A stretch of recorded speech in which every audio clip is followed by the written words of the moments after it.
Hey everyone. So, as the title suggests, about 2.5 months ago or so, back in May, I sold my John Mayer Silver Sky, which I had for about 6 months. And I sold it straight up for about $1,700 and used it to pay some bills. I have recently was looking for, I left what my job was at that time and looked for a good while for another job, and I'll be starting a new job hopefully in about a week, a little less than a week. So I needed the extra money while I was looking for work, and I sold the Silver Sky. And a buddy of mine brought up while we were having dinner one day, like, hey, I noticed you sold the Silver Sky, and like, I know you needed the money, but it just seems like it was, you know, if you sold it, you know, do you miss it? Would you buy it back if you had the chance? Was it easy for you to get rid of? Because that was his first thought, was like, oh, did you sell it just because you didn't like it and you wanted the money? And I guess that was part of it.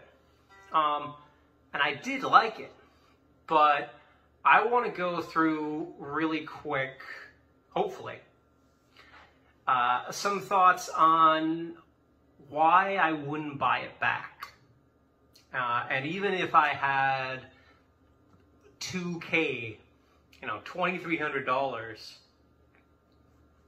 or enough guitars to trade, because the way I bought the Silver Sky, I didn't have $2,300 at the outset. I had 4, 5 electric guitars and traded and sold a few and a bunch of pedals and slowly paid $100 here, a couple $100 there, and I made it work.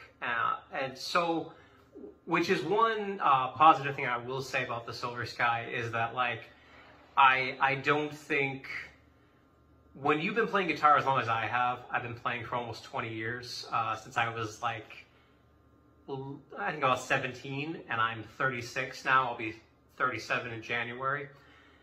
When you've been playing guitar that long, like, spending that much money on a guitar, it might be in your mind a once-in-a-lifetime thing, or once within this, like, this is the first time I'd ever spent that much money. But it's not like, you know, like, one that's like $4,000 or $5,000, that's like, oh, I'm never gonna be able to afford that unless I have like a really nice job. You know, I have that dream job where I'm making the, you know, 50,000 plus a year, something like that. I was making like 25 with my old job. Maybe a little bit more, a little bit less, but in that range. So I sold it, and I had a Taylor that I also sold. That was, again, because I kind of wanted the money, but I traded the Taylor for some cash and like a Parkwood acoustic, which is very nice, and this. And so having this and not having either my American Standard Stratocaster, which is what I really compared the Silver Sky to over the past year, that's $1,200, was what the American Standard cost.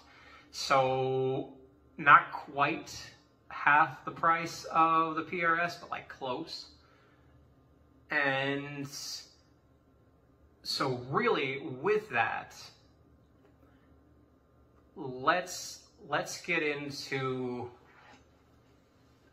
why, you know, why I did like the Silver Sky, but why ultimately I wouldn't buy another one. And this is, first of all, I want to honestly say this is more of a for me argument. And I want to make this video in case you're someone that's in a similar situation to me and you're like, well, is it really worth $2,000? $2,300? I think at least some of the newer ones I saw are like close to 25 now. So we all know the theory of diminishing returns. We can start with that. And you know, that means the more you pay for something, there's a certain point where like you can argue that this thing is going to be nicer quality. And then there's a certain point where it's harder to make that argument. So the easy example is I can look at a Mexican standard Strat. They don't make those anymore. Now they have the Player Series, and that's a different argument how that all works out as far as value, in my opinion, on that. But they had the Mexican Standard Strats at the time that I bought the American Standard. So they also don't do American Standards anymore. And so you look at the Mexican Standard, and at the time, it had tuners very similar to these, which are not locking. And they aren't like the top loader vintage ones either, which sometimes those seem to be a bit more expensive. I don't really love them because I don't like restringing that way. The string always tends to like fall out while I'm doing it, and people are like, oh, just, you know, put it through the top and then wrap it around once and you'll be fine. And I'm not. I never am. The Strats that I've had like that, with that cut at the top, the slot loader, I think it's called.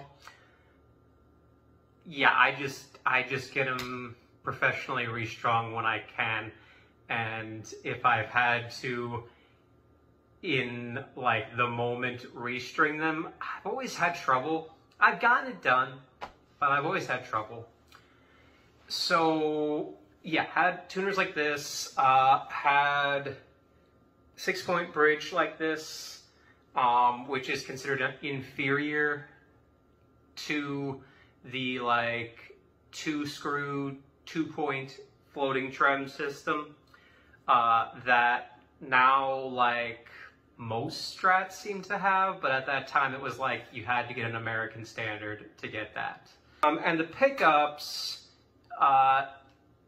for a Mexican Strat, they used to be ceramic, which a lot of people really thought was cutting corners, because not that like ceramic pickups aren't nice as far as like ceramic versus Alnico, but Alnico magnets are more associated with Strats, and that's kind of like thought to be more authentic. Sorry, my nose is like being itched by my mustache, and this only seems to happen when I'm talking and doing videos. Anyway, so it's really easy to look at like a Mexican and say like, okay, a Mexican Strat has those things, and if I get an American Strat, well, now I suddenly have that nicer bridge and more like custom pickups. My American Standard had like Fat 56s, they were called, and they were more custom like Alnico pickups, and they're considered more expensive. It's really your taste. Like, are they nicer than like the Alnico pickups they put on, say, like a $400 Squire Classic vibe? Who knows? You might not think so, but they're considered more expensive. So you got a couple $100 for nicer pickups, $100 for a nicer bridge maybe. Tuners, depending on the era, might be nicer. And the electronics should be nicer. and then you add more money for like getting a hard case as opposed to a gig bag, and then of course you get quality control. You know, the American made strats are supposed to have like better fretwork. You know, they trim them so you don't feel the edges of the frets, and the fretwork is just done better, and the necks feel smoother, and any kind of like finish faux pas you're not going to get, and so on and so forth. And that is true. I found, let's see, since I started on the, like, I need a real Fender Stratocaster train, I have owned like 5 or 6, I believe, Mexican Strats. I owned a couple Squire Strats, and I owned that American Standard. The American Standard played and felt better, had better fretwork. The electronics seemed better. The pickups definitely sounded like, to my ears, that they were voiced better. Everyone told me that too. A lot of people complimented that Strat. You know, it just, oh, it sounds great, and like that's your best sounding guitar, and oh, I love that tone. It's a nice Strat tone. Yeah, those Fat 56 pickups, they were really good, and I would still say I think that jump, again, like it was like 5 or 550 for a Mexican Standard Strat at that time, and 1200 for an American. Like, I can make that jump. It's harder to make the jump with the Silver Sky from the American. Now, real quick, what did it have going for it? In my opinion, pickups were nicer on the Silver Sky. Now, one of the big things that I found out wasn't actually my taste is like having my #1 guitar, which it was for 5 years. My American Standard Strat was single coil pickups. And I did slowly figure out that like I always missed having a humbucker on the bridge. As much as I like this pickup and I like the kind of snarkiness that's, like, snarky is my favorite word to describe it, that is associated with this. Like, much as I like it, I prefer having a humbucker on the bridge. Or, I guess, some kind of humbucker configuration. So I was always getting, like, I had a deluxe Mexican Strat for a while, like a player. It's not called that anymore, but yeah, it had a humbucker there. And that kind of filled the void for a while, and so I partially just realized that, like, I didn't want that that classic Strat sound and configuration to be my #1 guitar and the one that I spent so much money on. You know, I would have been happy personally just having the American Standard, and maybe I would have even sold the American Standard eventually to have something with a bit more of that versatility. And so that was it for me. I had this kind of revelation that the reason why I don't miss it is because that PRS Silver Sky is John Mayer's specifications, and it's an excellent guitar, and whether or not it's going to be worth that much money for you is absolutely going to come down to, do you prefer a Strat? Do you prefer your #1 guitar, or whatever your price range is, do you prefer this guitar to be to these specs? Do you prefer the 7.5-inch vintage radius that John Mayer has? I don't. I prefer like a 9.5 like this one, or like a 12-inch radius. I tried lot of Charvels and Jacksons. I owned a bunch of those for the past few years, Soloist and San Dimas and whatnot, and I don't, that sort of like composite radius where it starts at 12 and goes all the way to 16, that's a bit too much for me. I would rather just have it at 12 or maybe even just have it at 16, but that's, 16's too much for me. So there's that. The pickups on the Silver Sky are really nice. And there's things like the attention to sort of the wiring and the way that the Silver Sky sounds is excellent. Because like he paid attention to some of the complaints that he had and other guitarists had with like the bridge sounding too bright, or the middle pickup not having a good sort of balance. It only, you know, he mentions a lot of people don't use the middle pickup that much. I've always been a fan of the middle pickup, but like the middle pickup on the Silver Sky is super usable. It has a better balance of tone of the EQ. It's a much better balanced pickup than a lot of Strats. And the same thing with the bridge. And they're hybrid pickups. You're not going to get those pickups on any other guitar because they're like, what is it, like 53 and 56 or something like that. Like their composites of his like favorite years. So they're just signature. And a lot of things on that guitar are signature. And they are exactly the way that John Mayer wants them. He's always argued that they're more, it's a modern take, and that's why like Fender maybe wasn't as into it. But really, like besides like the cut that Silver Skies have on the front here, like a lot of it is kind of a hybrid of like, here's some modern ideas, the locking sort of tuners that the Silver Sky has.